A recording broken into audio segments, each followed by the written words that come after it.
మరో అంశం చూసుకున్నట్టయితే మాజీ టీటీడీ చైర్మన్ భూమన కరుణాకర్ రెడ్డిపై టీటీడీ మాజీ సభ్యుడు ఓ.వి. రమణ ఫైర్ అయ్యారు. ఈ సందర్భంగా భూమన కరుణాకర్ రెడ్డి అన్య మతస్థులని ఇక నుంచి బ్రదర్ కరుణాకర్ రెడ్డి అని పిలిచేవాలని ఈ సందర్భంగా ఆయన ఎద్దేవా చేశారు.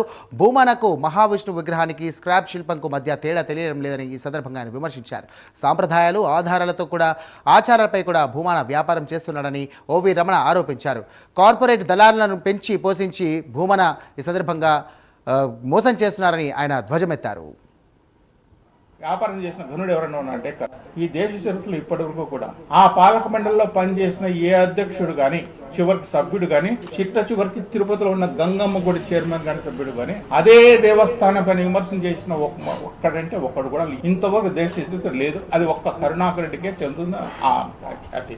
విగ్రహాలపైన వ్యాపారం చేసిన ఘనుడు ఎవరన్నా ఉన్నా అంటే కళ్యాణోత్సవాల విగ్రహాలపైన కరుణాకర్ రెడ్డి. భాష పైన చేసిన విగ్రహాలు ఎవరన్నా ఉన్నారంటే కరుణాకర్ రెడ్డి. సాంప్రదాయాల పైన వ్యాపారం చేసిన ఘనుడు ఎవరన్నా ఉన్నారంటే కరుణాకర్ రెడ్డి. ఆచారాల పట్ల వ్యాపారం చేసిన వాడి టికెట్లు ఎవరైనా ఉన్నారంటే కరుణాకర్ రెడ్డి.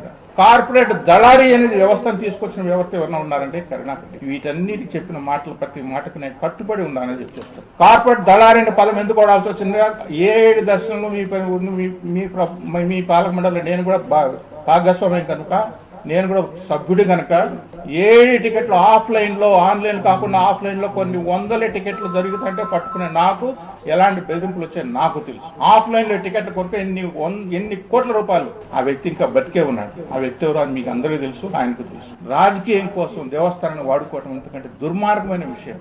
వెంకటేశ్వర స్వామి నగలు గుడి దాటి ఒక బ్రహ్మోత్సవాలు తప్ప బయటికి ఎప్పుడు రాకూడదు. అటువంటి సమస్త నగలన్నీ తీసుకొచ్చి బ్లాక్ బాక్స్ లో ప్యాక్ చేసి తిరుపతి తీసుకొచ్చి ఎగ్జిబిషన్ పెట్టాలని ఒక దుర్మార్గమైన ఆలోచన నీకు తప్పనిచ్చి ఎవరికైనా వచ్చిందా?